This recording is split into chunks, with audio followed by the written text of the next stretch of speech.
Hey everyone, I'm May and my ancestors came from China. Please like and subscribe. When my mom was pregnant with me, she was spending all her time with her best friend, who was also expecting a baby. The two women were convinced that their children would be bound by a strong friendship, just like their mothers. But they couldn't even imagine all the drama of our relationship, about which I'll definitely write a whole book someday. My friend Woody, that's the name of my mom's friend's son, was born a day earlier than me. Our relationship started right at the hospital, where we were laying in neighboring beds and crying as a duet. We also spent all our early childhood together. Our moms agreed to look after us in turns, so they managed to do everything they needed from time to time, be with their children, and as a result, a lot of the time we were left completely alone. But we didn't get bored at all because Woody and I had a great time together. Once, even before going to school, we were running around in the garden. In the heat of fun, my friend didn't calculate his strength and pushed me so hard that I rolled head over heels onto the ground and hit my nose on a rock. The abrasion was healing for several months, and after the hit, a large bump appeared on my nose bridge. Woody apologized many times for what had happened, and he promised that when he grew up, he'd make sure to save up some money for my plastic surgery. But I didn't want to fix anything. I really liked the bump. Firstly, after the injury, my nose began to look more aristocratic and graceful. And secondly, the bump reminded me of Woody even in those difficult times when life separated us. When we were 6 years old, my friend moved to Germany with his parents. That was for his dad's career, when his business took off. At the time, my family was also undergoing some big changes. My dad's business was getting worse, and eventually he lost it. My mom was making huge scandals every day because we didn't have enough money. And one evening, she packed her things and left, saying that she didn't marry a beggar. Dad was not ready to raise me alone. He worked hard and was going to arrange his personal life despite Mom. So I moved in with my grandmother. She loved me very much and gave me my complete freedom. Because she was really old and slow, she couldn't keep track of what I ate, what time I went to bed, whether I did my homework, and what I was wearing. But I didn't abuse the freedom. Not wanting to upset my grandma, I was a very responsible child and agreed to secondhand clothes, accepted the lack of pocket money with understanding, and matured early. I felt that Granny was trying her best to make me happy, and that was the most important thing. In school, I worked hard and got the highest scores in all subjects. It was important for me to get a scholarship and help Granny make ends meet.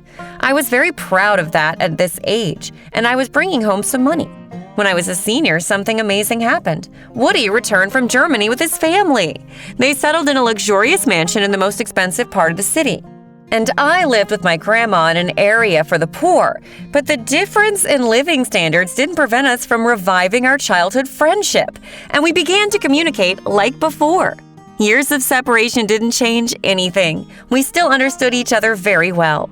During our first meeting after Woody's arrival, I was amazed to see the muscular, handsome man he turned into. My friend was 2 heads taller than me and had a cool hairstyle. May, you haven't changed at all, just as beautiful and natural. I love your sincerity.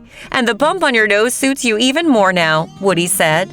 With my friend returning, my life was filled with bright colors. Everything seemed to fall into place. Only one thing bothered me a lot. The handsome Woody was a real success with girls.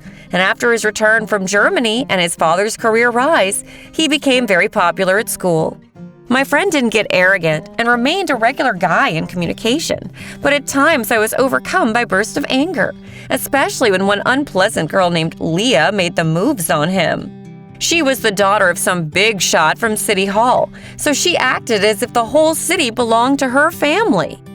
The day Woody and Leah started dating, I sobbed into my pillow all night. Granny even wanted to call an ambulance because she was worried about my condition. Such behavior was not like me, and breaking down because of a guy was not in my rules. Not to upset and scare Grandma, I had to calm myself down and pull myself together. The next day at school, I didn't show that I was upset. I smiled and even seemed to be glad that my friend had finally arranged his personal life and met his soulmate, although I felt sick at heart. I felt that Leah didn't like me because Woody spent a lot of time with me and was always asking my opinion on important issues. But with him around, she never showed her true feelings, and in communication with me, she was sweet and pleasant. When my friend was not around, Leah did little dirty tricks on me. For example, she moved the chair just when I was about to sit down. So I fell to the ground several times in front of everyone and even injured my knee. It looked like an awkward accident, but the motives of Woody's girlfriend were clear to me. Also, when my friend wasn't around, Leah was talking about expensive branded clothes and accessories that she was wearing for everyone to see, and about the fact that buying secondhand clothes is in bad taste. According to her, only broke people do this. Of course, she didn't speak directly about me, but everyone got the hint. Nobody liked broke girls. They deserve only pity and disgust. The worst thing is that such girls forget that they're actually just a waste of space. For their own good, I always try to remind them about this. Leah shared with me like we were besties. Everything looked quite decent, but we both understood what she was talking about. She was talking about me. During these conversations, I behaved with restraint and dignity, not falling for her stupid provocations. Knowing about my financial difficulties, Woody often invited me to after-class dinners in a restaurant near the school. He ordered everything I wanted, and it was a real feast. When I was stuffing my face, I was forgetting about everything in the world. I felt safe, like when I was a baby. My friend was sitting across from me and beaming a smile and watching me eat. These moments were very happy for him also. I felt that he liked to take care of me and make me happy. He always asked the waiter to pack the leftover fruit from our feast in plastic containers, and I took them with me and fed my grandma, who'd never been to a restaurant in her life, and marveled at the delicious food. Leah knew about our evenings together, and I felt that it was driving her mad, because Woody spent so much time alone with me, but she didn't show it, and I couldn't fully understand what exactly my friend found in this witch. When Woody was celebrating his birthday in his senior year, he threw a huge party at his mansion, and of course, Leah and I were both invited. That whole evening, my friend paid a lot of attention to his girlfriend, and considering their relationship, that was normal. But I felt some kind of emotional pain when Woody hugged Leah's waist during a dance. God, I'm jealous, I thought, and went out onto the balcony, not to look at what was hurting me. At that moment, for the first time in my life, I thought about what I really felt for Woody. Is it friendship or something else? The questions that I mentally asked myself seemed rhetorical to me. Then I felt the balcony door open, and I hid behind flower pots. Leah and her friend appeared in the doorway, and I heard a snippet of their conversation. Woody is the best boyfriend I've ever had, although he's a complete dork. But his expensive gifts are worth closing my eyes on some of his weirdness. Of course, I'm annoyed by his friendship with broke people like that bump-nosed May. I think she's hoping for something more than friendship with Woody. I'll deal with her sometime soon, Leah told her friend. And at the end, she added, "Can you imagine? He told me that he feeds this beggar girl in the evenings. She's so unbearable. He feels only pity for her, like for a guinea pig that needs to be fed." After these words, the girls burst out laughing. I ran out of my hiding place and flew out of Woody's house like a bullet. How could he tell Leah something like that? And is Woody really just talking to me out of pity? I thought despairingly. The next day at school, I didn't even acknowledge Woody when we met. I decided to put an end to our relationship, which caused me pain, but life had other plans. The school announced a science tournament with decent reward money for the winners, and of course, to help Granny, I was interested in winning.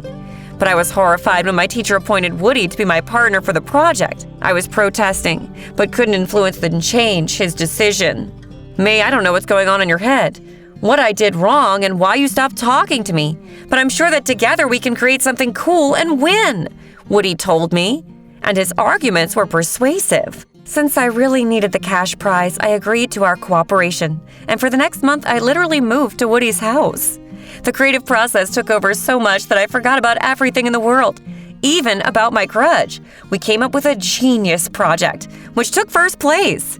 But I noticed one disturbing detail. In all this time, I didn't see Woody's dad even once. To my direct question, my friend sighed heavily and replied, "May, my dad is seriously ill. He's currently being treated in Germany. But there's no hope. I didn't tell anyone about this. But with you, I always want to be honest," he said. When I hugged my friend tightly, he laid his head on my shoulder and wept bitterly. We were silent for a moment, and then he asked me why I ignored him after his birthday. I told him about Leah's conversation with her friend I accidentally overheard, and Woody was horrified. It turned out that his girlfriend distorted his words. I realized that Leah is not at all what she wants to seem. This story is the last straw, and I firmly decided to break up with this liar, Woody said. And he did it the very next day. Leah was furious and was smashing everything around, and I realized that there was no point in hiding my love anymore, and it was time to act. I wrote Woody a letter in which I spoke about my true feelings for the first time. I put the note on his desk, and after lunch, I found the answer on mine. Woody wrote that he was happy and asked me out on a date tonight. I fluttered like a butterfly. Finally, my dream had come true. I put on my best dress and came to the appointed place. But instead of Woody, I saw Leah and her nasty girlfriends. They attacked me all at once, tore my dress and scratched my face. I hit Leah back and punched my rival in the jaw with all my strength. And the next morning, another shock awaited me. A police lieutenant rang the doorbell of our house. As a criminal, I was taken out in handcuffs and put into custody for several months. This was taken care of by Leah's dad. As it turned out, I broke her jaw during our fight yesterday, and in all that time, Woody never came to see me. And when I served my sentence and returned home, he didn't even call. My grandmother and I made an important decision to forget everything that had happened and move to another city. There, I finished my senior year and without difficulty entered a university to become a lawyer. I was approved for a scholarship, and in my free time, I worked part-time, so we had enough money. 4 years later, I got a law degree and started defending innocent people who were accused by mistake and could be put in jail like I once was. I was making tremendous progress and was offered to open a law office in my hometown. It was a very good offer, so my grandmother and I returned. And the first old acquaintance I met on the street was Woody. I didn't even want to say hi to him, but he somehow got my home address and started sending me flowers by the armful. In one of the bouquets, I found a long letter. In it, he wrote that on that fateful day, Leah put the note on my desk. She confessed everything when she got what she deserved. Her father was imprisoned for corruption. And Woody did not see my letter then. His dad had died, and my friend had flown to Germany on the very first flight without having the time to tell me anything. He returned a few months later when everything was settled, but by that time I had moved and no one knew my new address. May, I was such a fool because of my stupidity. I wasted too much time, but we'll definitely catch up if only you'll let me. I want to be a father to your children and grow old together. My fate depends on your decision, Woody wrote in his letter. I was reading and crying, and my heart was beating wildly in anticipation of a happy future.